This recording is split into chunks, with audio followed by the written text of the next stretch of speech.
My name is Hannah McLeod and I work for the City Mental Health Alliance in Hong Kong.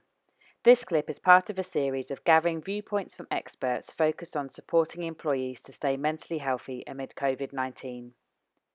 This week, we welcome Kate Bridle, who is a sleep physiologist and founder of Sleep HQ. Welcome, Kate. Thanks, Hannah. As mentioned, I'm Kate. I am a sleep physiologist and founder of Sleep HQ, a company trying to help adults and children to get better sleep.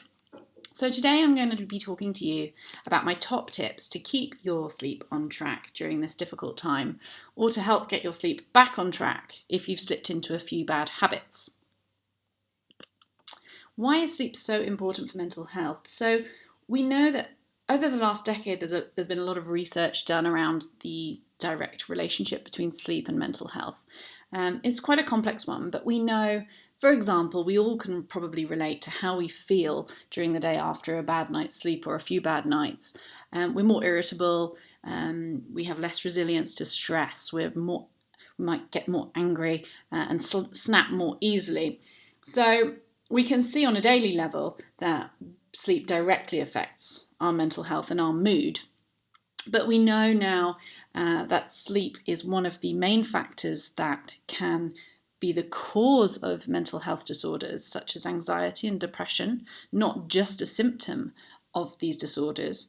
And also through brain scans, we know, and research, we know that after just one bad night's sleep, the area of our brain that deals with emotions, and specifically negative emotions, is heightened. The activity in that area of the brain is heightened just through disturbance or lack of sleep that night.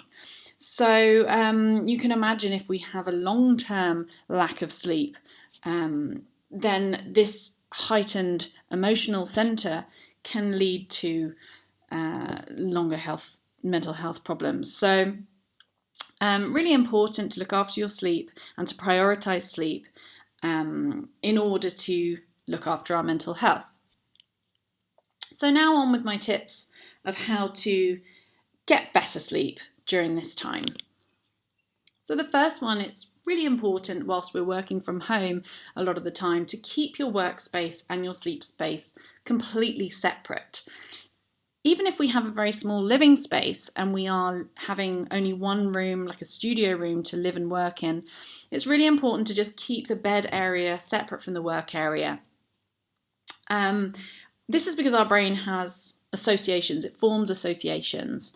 And if we start working in the same area where we sleep, our brain starts associating the bed with being an area where our mind is active and we're maybe dealing with stress.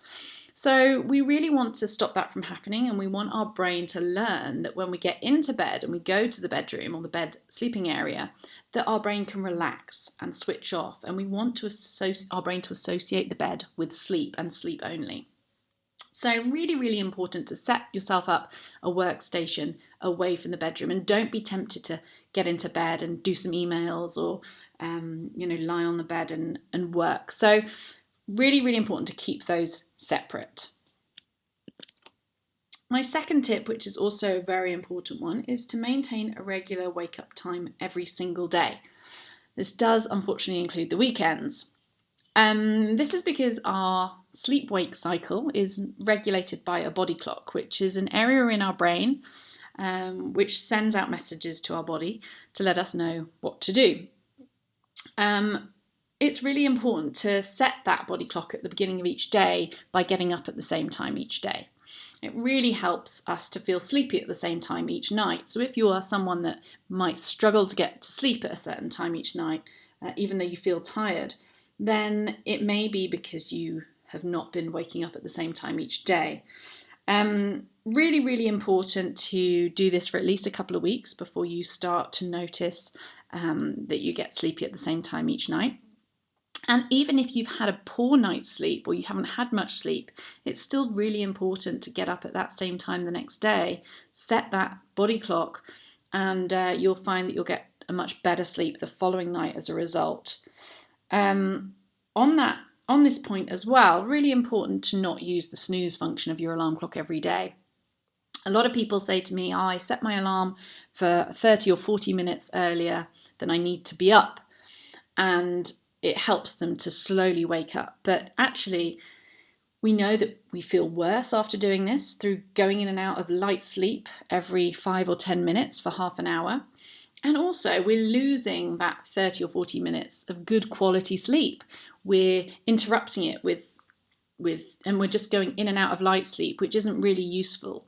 So I really urge people to set their alarm for the final time they need to be up, and maybe put their alarm clock away from the bed so that they're not tempted to hit the snooze button a few times before they get up. After doing this for a week or two, you'll find that actually your body starts to wake up more naturally at that time, and it's much easier to get up when your alarm clock goes off. The aim being that eventually you can wake up without the use of an alarm clock. That's a good sign that your body clock's really in order and you're getting enough sleep. So another thing that really helps our body clock and really helps our sleep-wake cycle to be regulated is getting plenty of natural light. Really important to do this first thing in the morning if possible, but generally throughout the day. Plenty of light and plenty of fresh air if we can. Otherwise, if we wake up before the sunrise, if we need to wake up before then, or if there's just not a lot of natural light in your living space, then turning on as many bright lights, white coloured lights as possible will also help to a degree. But light and sunlight specifically is the main regulator of our body clock, hence why our body clock runs on a 24-hour cycle. So we can really help our body clock strengthen by getting this light in the morning, and it really helps to energize us as well. So if you can get up and get outside, this is really, really important. Another thing that is really important is to make time for daily exercise and movement. Now, if you can combine this with getting outside and getting natural light in the morning, even better. Make it part of your morning routine. I always tell people that a good night's sleep starts from the moment you wake up. And actually, what you do in the morning after you wake up is more important than what you do directly before bed in terms of helping your sleep quality. So getting up, getting outside, getting some light and moving is a really important way to start the day. It doesn't have to be anything intense, but it can really help energize us, and it really helps to build up what we call a sleep drive. We have a chemical sleep drive that builds up throughout the day when we're awake, and the more of it we build up, the better, more easily we fall asleep, and the better the quality of our sleep at night. Moving more and exercising, getting our heart rate up, helps to build up this chemical called adenosine, which is part of our sleep drive to help us sleep better that following night. We weren't designed to be static, to be sat in one place for long periods of time, which often we do with our working lives today. So even if you're working from home and you're not able to commute or walk distances to work, just try and move as much as you can within your day. Stand up and do some work from a kitchen bar, or do some squats or walk around. Take some steps, a couple of flights of steps up and down, and just go for some short walks. Try and break up your day. You will find that you're more motivated as well by breaking up the day with little short bits of movement. And it will all build up that important sleep drive you need to sleep well that night. Another thing that's important for building up the sleep drive is to avoid napping and sleeping when you shouldn't be sleeping. A lot of people ask me if naps are good or bad, and there isn't necessarily a right or wrong answer for this, but if you are someone that struggles to sleep well at night, and you can't fall asleep at the time you'd like to, or you wake up more during the night, then you want to avoid daytime naps completely, because we're trying to build up that sleep drive, like I said, and when you nap, you will take that sleep drive away, and therefore you won't be necessarily ready or tired enough to fall asleep at night. So avoiding naps, if you're someone that naps regularly during the day, and you don't have any problems with sleep at night, then napping is not necessarily a bad thing. But my general rule for naps is to try and keep them in the first half of the day and try and keep them under 45 minutes. Power naps of around 15 minutes if you're really tired can be a good way to re-energize, refocus, and not then affect your night's sleep that evening. So try and avoid napping whilst you're working from home. And if you have got into the habit of sleeping during the day and then not being able to sleep well at night, when you feel that real sleepy urge during the day, which often happens in that sort of post-lunch dip, we call it, then instead of going and lying down, as tempting as that may be, take a big glass of water, hydrate, and go outside for a brisk 5 or 10 minute walk. This will help re-energize you and continue to build up that sleep drive you need to sleep better that night. Disconnecting from all technology a good hour before you go to sleep. This is a general rule that's important for everyone. Not only because of the blue light that the equipment emits, because this we know interferes with our melatonin, which is our sleep hormone. As I said, light is really good in the day and in the morning especially, but when we start seeing bright light just before we go to bed, it confuses our body clock and affects the melatonin release, which we need to fall asleep and have a good deep sleep. So avoiding it because of the light is really important. But at the moment, during these stressful times, it's also not good to be reading the news, to be looking at social media, because these all release stress reactions in the brain. And we want to avoid anything that might be causing stress just before we go to sleep. So disconnect, put the phones away, put the laptops away if possible and you're not having to have any late work calls, and do something that you enjoy that's relaxing. It might be reading, it might be taking a nice shower, it might just be listening to some of your favourite music or doing some meditation or mindfulness breathing practices. Take some time for you and really sort of create that bedtime ritual that you enjoy that doesn't involve technology. This you'll find will really help get your mind in the right frame to fall asleep. On a similar note, my next tip is to not take your phone to bed. Now, a lot of people, as soon as I tell them this, say, but I use my phone as an alarm clock. So I urge you and encourage you to go and buy yourself a good old-fashioned alarm clock, preferably one that doesn't have a snooze function, and to charge your phone away from your sleeping area, completely outside of the bedroom. As mentioned, our brain forms associations, and the association our brain has with the phone is very stimulating.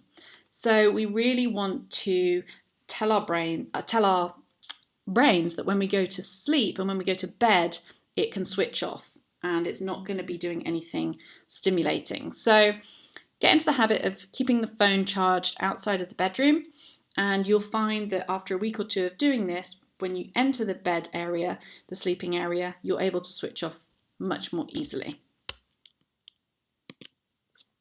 My last tip for everyone to help their sleep quality and to reduce the amount of wakings we have in the middle of the night is to keep it really quiet and dark.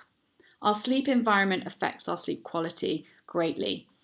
So, especially living in big cities like Hong Kong, it's very noisy, there's a lot of light pollution. So using something like earplugs and an eye mask is a really good way to protect your own sleep environment. There's lots of different types of earplugs that you can buy, and finding ones that you're comfortable with will really improve your sleep quality. Adults actually spend around 50% of the night in light sleep, so we're very easily woken by noises. Even small noises will wake us up, and that fragments our sleep, which causes us to not feel as refreshed in the morning. So even if you can't remember some brief awakenings in the night, we might wake up thinking we've slept okay, but still feeling tired. And that might be because we've had lots of small brief awakenings that we don't remember. So keeping it really quiet through using earplugs, or even if you're not a fan of having something in your ears, using something like white noise to muffle out any background noises that might wake us, is a really good way to improve your sleep quality. The other thing is to keep it dark. As I said, light is the main regulator of our sleep-wake cycle, and keeping it dark at night helps us to produce more melatonin, which will give us a better sleep. So if you can't find blackout blinds, or if you don't have them, then just using an eye mask that you're comfortable with is a really simple solution for this. So I hope these tips have been helpful, and they're small practical things that everyone can put into practice. And I hope you all sleep well. Thank you for listening.